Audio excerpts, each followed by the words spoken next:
Nagpapasalamat si Miss Chris Aquino sa lahat ng mga nagdadasal para sa kanya because prayers really work. Oo, diba? talaga. Kasi nag-gain siya ng weight, di ba? Kasi ngayon nasa tabing dagat siya somewhere, di ba?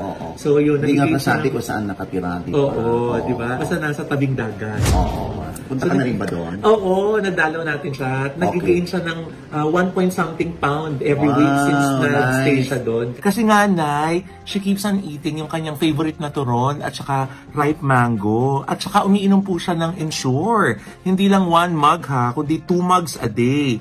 Nasarapan na siya kasi nilalagyan niya yun ng Carabao's milk at saka ng vanilla ice cream. O, di ba ang bongga? At saka nakakaloka na yung turon niya. Nanggagaling lang yan sa, 3 tao na nagbibigay sa kanya ng turon. At ang isa dyan is si Miss Ann Binay, yung kapatid ni Mayor-elect Nancy Binay ng Makati.